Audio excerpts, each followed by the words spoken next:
पुत्र। हाँ पूज्य। अब तुम विश्राम करो। नहीं नहीं, ऐसी कोई जल्दी नहीं है आचार्य। आप सोइए। अश्वत्थामा, एक बात पूछूं? हाँ आज्ञा कीजिए।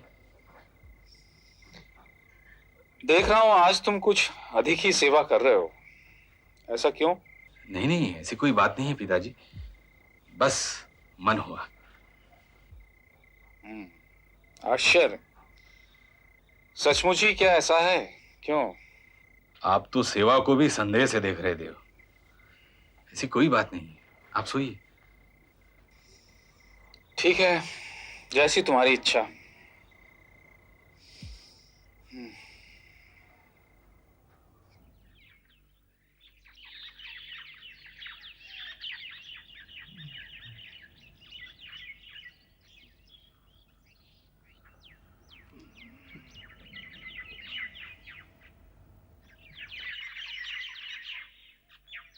अश्वत्थामा, अश्वत्थामा, उठो। और पता नहीं चला रात को कब नींद लग गई। रात्रि में तुम कुछ कहना चाहते थे पुत्र? जी जी हाँ। ठीक है, स्नान आदि के बाद बात करेंगे। मैंने तुम्हारी हर बात सुनी समझी, किंतु अब तुम मेरे शब्दों पर ध्यान दो। जी आज्ञा। तुम्हारा यह अनुमान उचित है कि अर्जुन मेरे लिए सबसे प्रिय शिष्य है, किंतु यही एक कारण नहीं है कि वो तुम सबसे अधिक सीख समझ रहा है। वो सबसे अधिक सीख समझ रहा है अपनी विनम्रता, श्रद्धा, आज्ञाकारिता और अपनी रुचि के कारण। श्रेष्ठ शिक्षा पाने के दो ही उपाय होते हैं पुत्र। वे क्या है पूज्य? भक्ति और सेवा। किंतु पिताजी, भक्ति और सेवा तो मैं और दुर्योधन भी आपके प्रति सदा रखते आए हैं। नहीं अश्वत्थामा, अवसर पाओ तो कभी एकांत में विचार करना। तुमने शिक्षा पाने में भक्ति से अधिक अपने पुत्र होने के अधिकार को महत्व दिया है, और दुर्योधन का यह समझना कि वो कुरु युवराज है, इस कारण सभी से सभी कुछ पा लेने में उसे प्राथमिकता मिलनी चाहिए, तुम्हारी और उसकी भूलें हैं। कभी कभी यह विचार मुझे मेरे पाप का अनुभव कराता है कि मैंने गुरु धर्म निभाने में दोष किया। ये क्या कह रहे हैं पूज्य? हां पुत्र, शिक्षा आरंभ में यह विचार कर कि कौरवों और पांडवों को शिक्षित करते हुए मैं तुम्हें अधिक शिक्षित कर सकूं, वो पाप मैंने किया है। कैसा पाप? याद करो अश्वत्थामा, मैं तुम सभी शिष्यों को अपने अपने जलपात्रों के साथ जल लाने के लिए भेजा करता था और शीघ्र लौटाने के लिए कहता था। मुझे याद है। तब तुम्हें यह भी याद होगा कि तुम्हारे जलपात्र कैसे हुआ करते थे। हाँ याद आया, कौरव पांडवों के वो छोटे छोटे मुंह वाले कमंडलू, और मुझे विशेष रूप से आपके द्वारा दिया गया बड़े मुंह वाला घड़ा मुझे याद है। और मेरा वो निर्देश कि जो सबसे पहले आएगा उसे अतिरिक्त शिक्षा पाने का अवसर मिल सकेगा। हाँ पूज्य, और हम सभी दौड़ पड़ते थे जल लेने।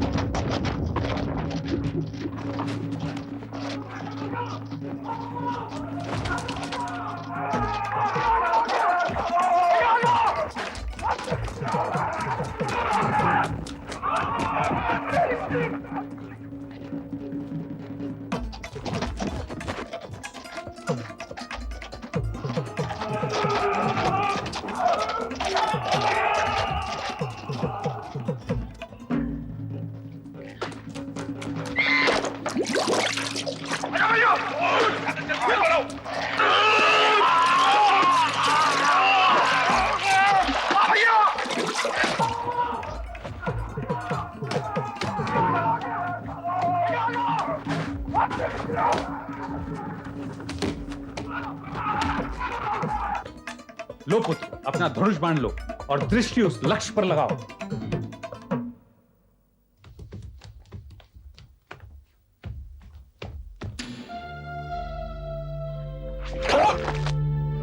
दुशासन, धीरज धरो। याद आया पुत्र? तब तुम्हें यह भी याद होगा कि अर्जुन की शिक्षा के प्रति रुचि ने वहां भी मेरी चतुराई को समझकर अपनी योग्यता से उसका उपचार भी निकाल लिया था। हाँ मुझे याद है आचार्य। धनंजय ने अपनी योग्यता से उस छोटे मुंह वाले पात्र को भी जल्दी भरना प्रारंभ कर दिया था। हाँ, मुझे याद है।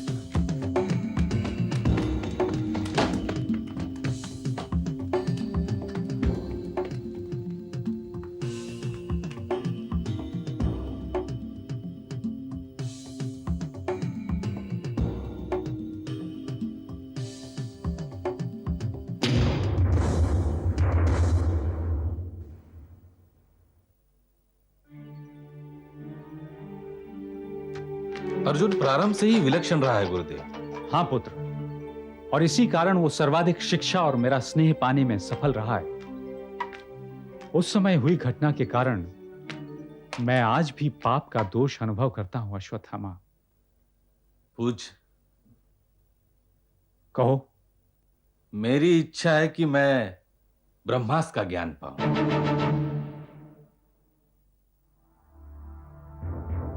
मेरे अतिरिक्त ब्रह्मास्त्र के ज्ञाता आचार्य परशुराम भी हैं।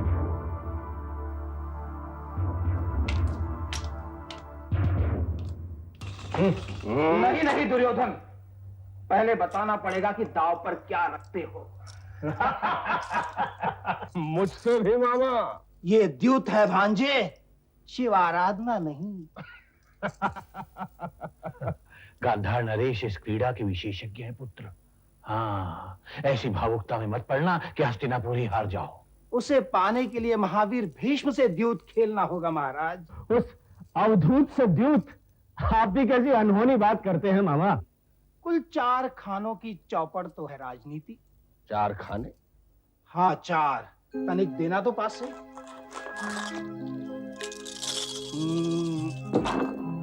4 पासे, प्रेम, घृणा, समर्पण और विद्वेष।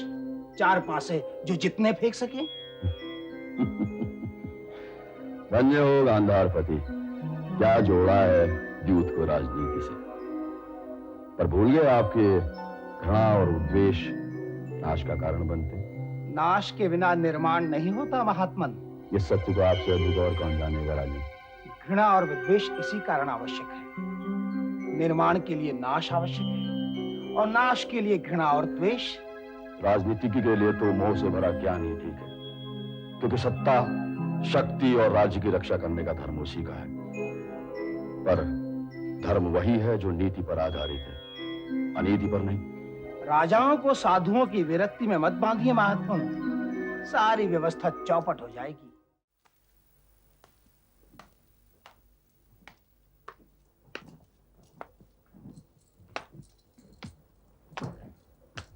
माता सत्यवती को प्रणाम। आपने मुझे याद किया? ये सब मैं क्या सुन रही हूँ पुत्र? कुरु वंश में इस तरह के विवाद उठे, यह बड़ी दुखदाई स्थिति है भीष्म।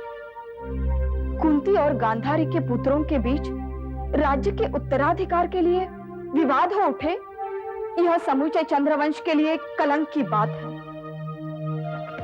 ये कष्टदायी तो है माते, किंतु दुर्योधन की मानसिकता में ये अस्वाभाविक नहीं। इन सब का परिणाम क्या होगा शांतनु पुत्र? क्या महान हस्तिनापुर की महाशक्ति के टुकड़े हो जाएंगे? साधारण राज्य और ओछे परिवारों की तरह ये गौरवशाली हस्तिनापुर अपना महत्व और अस्तित्व खो देगा? क्या इसकी वह उज्जवल परंपरा नष्ट हो जाएगी जिसे महाराज शांतनु और तुमने अपनी वीरता से प्रकाशित रखा? आप सही कह रही हैं माते। ऐसी पीड़ाजनक स्थिति उत्पन्न ना हो, इसके लिए हम सब लोग प्रयत्न कर रहे हैं। तुम कठोरता और शक्ति का उपयोग करो गंगासुत। उसी प्रण शक्ति से काम लो जिसके द्वारा तुमने 3 पीढ़ियों तक हस्तिनापुर की गौरव गरिमा को बनाए रखा। किन पर शक्ति से काम लूं माते? धृतराष्ट्र और पांडव पुत्रों पर? किन के विरुद्ध अपनी कठोरता अपनाऊं? अपने ही पुत्र पोतों पर?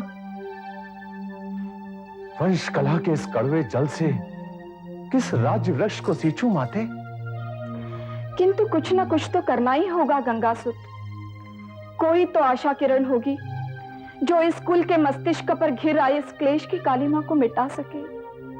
मैं भी उस किरण को खोज रहा हूं माते। मुझे भी उस प्रकाश की प्रतीक्षा है जिसमें कौरव और पांडव दोनों ही अपना सत्य देख सके। देख सकें कि एक छोटी सी इच्छा से प्रारंभ हुई यह विषबेल दोनों के बीच में एक घातक महायुद्ध की ज्वाला बनेगी और वो हवन कुंड के रूप में दोहरी बलि लेकर ही शांत होगी। सुनकर संतोष हुआ गंगासुर। वो मनुष्य दीर्घायु होते जिन्हें आगत रोग की आशंका होती है। समय के रहते ही अगर तुम अपने प्रयत्नों को सफलता दिला सको तो निश्चय ही ये गौरवशाली कुरुवंश निरंतर आगे चलता रहेगा। आज्ञा ले माते। आयुष्मान भव।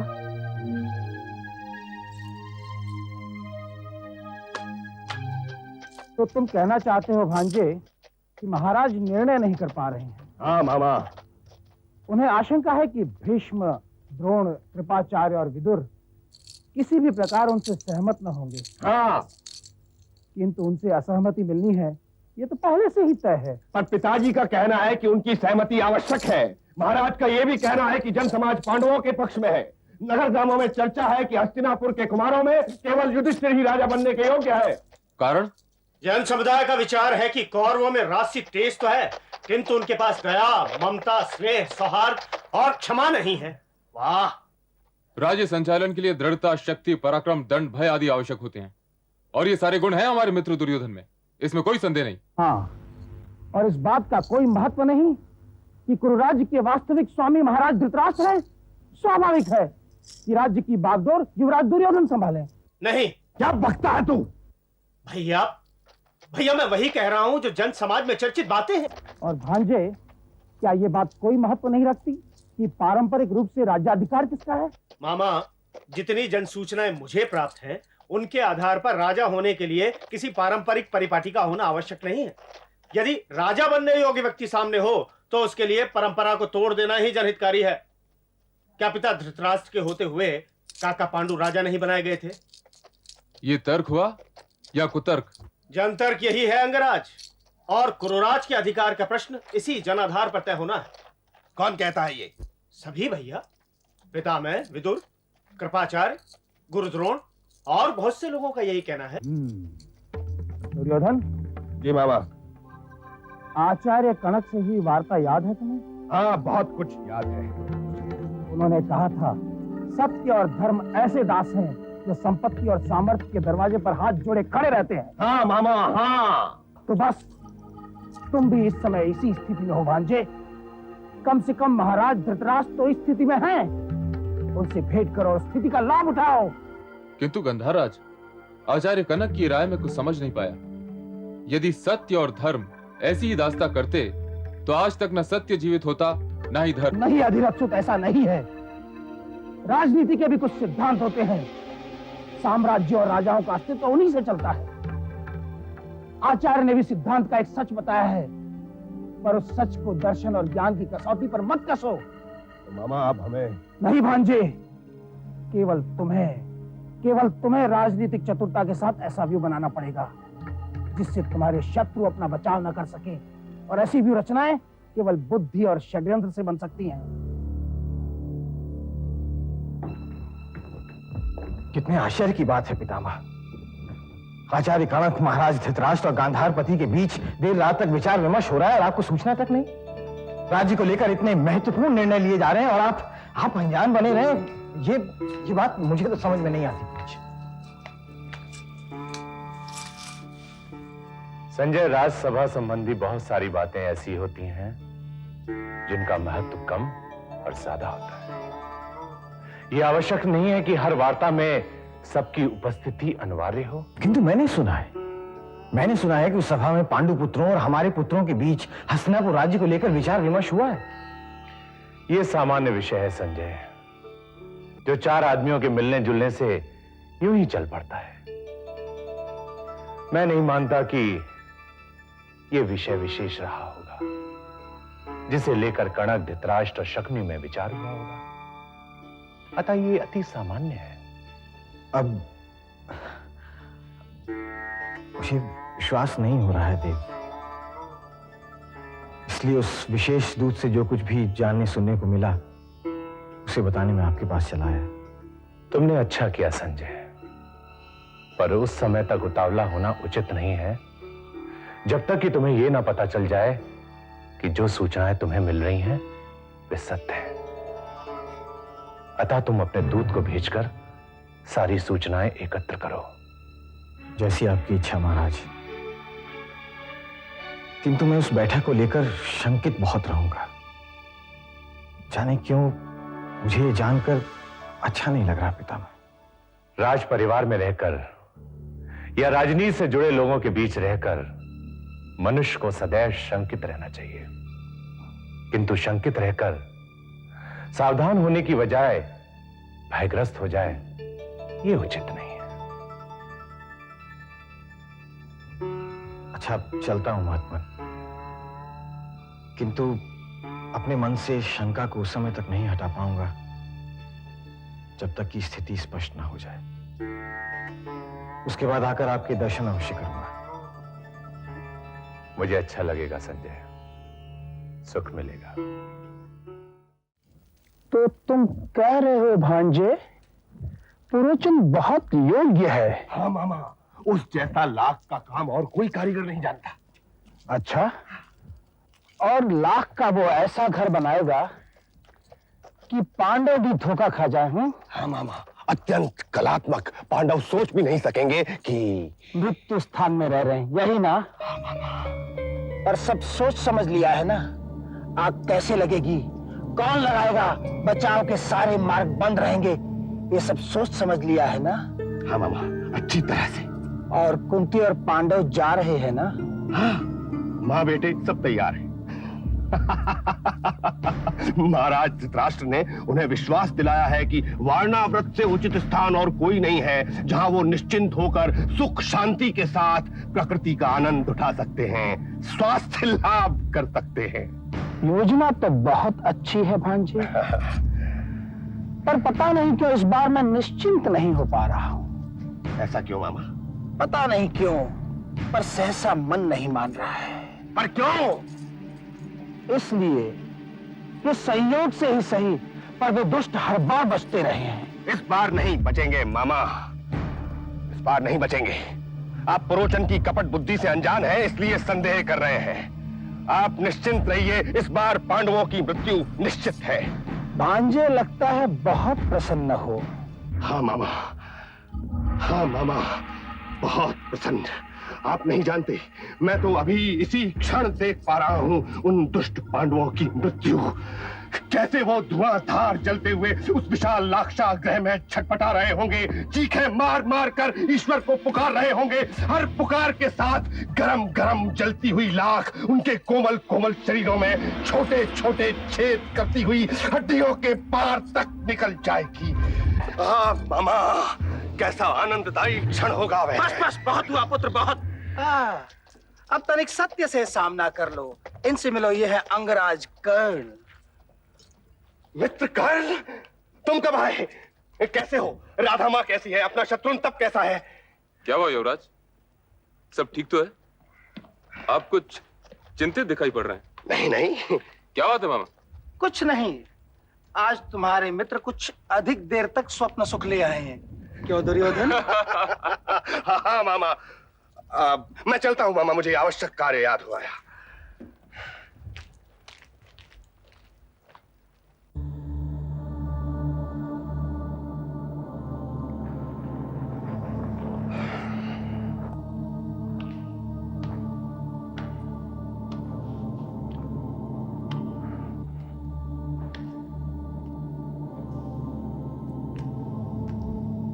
प्रणाम महाराज। आयुध उपस्थित है। आओ बहुलपुत्र, तुम्हारे पिता ने बहुत सेवा की है, कुरुक्षेत्र भीष्म की। वो तो उनका धर्म है महाराज, पर इस समय वो विश्राम। ज्ञात है हमें, इसीलिए तो हमने तुम्हें बुलाया है, ये विश्वास करके कि तुम उन्हीं की तरह वीर होगे। उनकी देशभक्ति से तुलना नहीं कर सकूंगा महाराज, पर प्राण दान करने का सामर्थ्य मुझमें भी है, ये मैं अच्छी तरह जानता हूं। अच्छा लगा हमें, बहुत अच्छा लगा।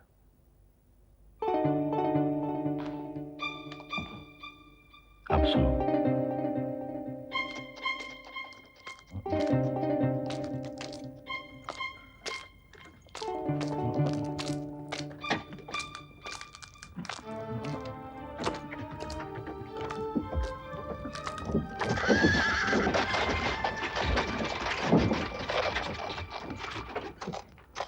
अरे आयुध, किस ओर जा रहे हो? और वो भी अकेले? अकेला नहीं हूं पुरोचन। आयुध का सखा ये शस्त्र आयुध उसके साथ है। लगता है लंबे प्रवास की तैयारी है। हाँ, वारणावत जा रहा हूं। वारणावत? उस विभत्स वन में? पिता घर पर है नहीं। परिवार में से किसी न किसी को तो कुंतला के मायके जाना ही था। काल ने भले ही कुंतला को ग्रस लिया हो, पर इससे संबंध तो नहीं टूट जाते। उसी धर्म को निभाने जा रहा हूं। ओह, कुंतला वारणावत क्षेत्र की थी? हाँ, वही ग्राम है उसका। अरे सुन, मैं भी उधर ही जा रहा हूं। आ, रथ में बैठ जा। अच्छा, चल।